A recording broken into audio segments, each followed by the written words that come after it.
నమస్తే, welcome to today 18 news. ఇదే Nizam విలేకరిపై BRS కార్యకర్తల దాడి. పెన్షన్ విషయంలో తమను ప్రశ్నించిన యువకునిపై బీఆర్ఎస్ కార్యకర్తలు దాడి దిగిన ఘటన శనివారం వీనవంక మండలంలోని రెడ్డిపల్లి గ్రామంలో చోటు చేసుకుంది. ఈ గ్రామానికి చెందిన కట్ట రాకేష్ అనే యువకుడు ఇదే నిజాం పత్రికలో విలేకరిగా పనిచేస్తున్నాడు.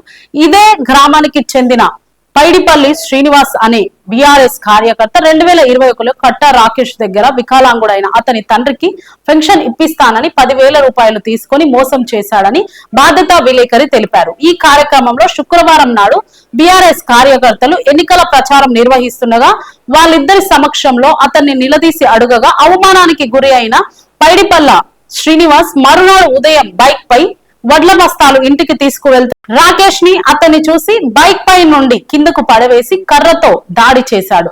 తిరిగి ఆపాల్సిన కార్యకర్తలు చోద్యం చూస్తూ నిలబడ్డారు.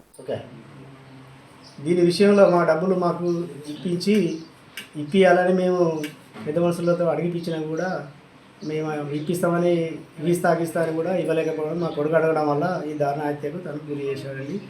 నడి రోడ్డుపై ప్రచారం చేసే కార్యకర్తల ముందు ఈ దారుణ హత్యకు తను గురి అవుతుంటే ఏ ఒక్కరు కూడా ఆపలేక టీఆర్ఎస్ కార్యకర్తలు ప్రచారానికని వెళ్ళగా నడి రోడ్డుపై నా కొడుకును హత్యా ప్రయత్నం చేస్తుంటే ఎవరు ఆపలేకపోయారు సార్.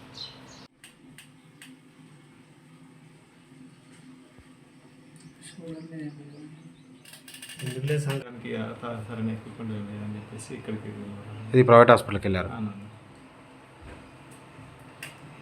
తలకాయ మీద 3 దెబ్బలు 4 దెబ్బలు ఎంసీ డీటెయిల్స్ అన్నీ ఫ్రంట్ సైడ్ 11వ తారీఖు అది.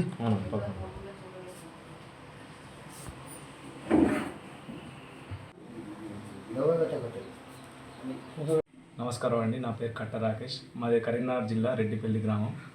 నేను సిఏ స్టూడెంట్ సార్. నేను మా నాన్నకి 4 సంవత్సరాల క్రితం క్యాన్సర్ వల్ల కుడి చేతి మొత్తం తీసేసారు సార్.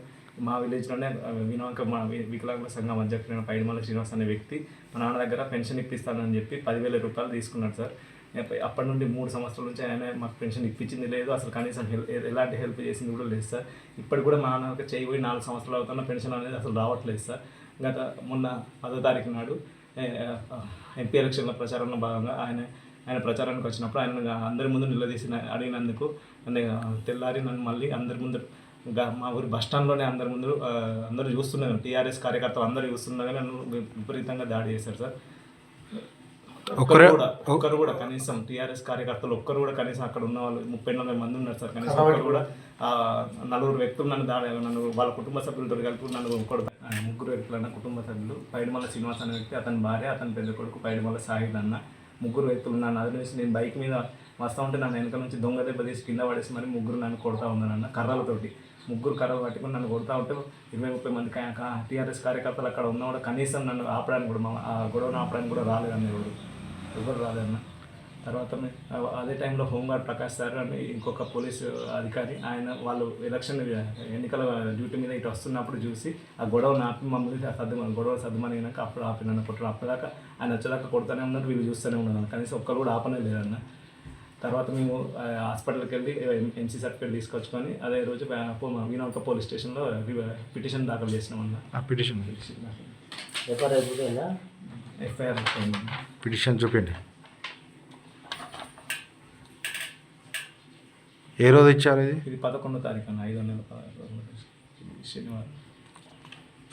తనకు అమౌంట్ ఎలా ట్రాన్స్ఫర్ చేశారు? మరి అమౌంట్ 10,000 రూపాయలు మేము చేతికి ఇచ్చినామన్న. 9,000 రూపాయలు ఫోన్పే ద్వారా. స్టేట్మెంట్ ఉంచండి.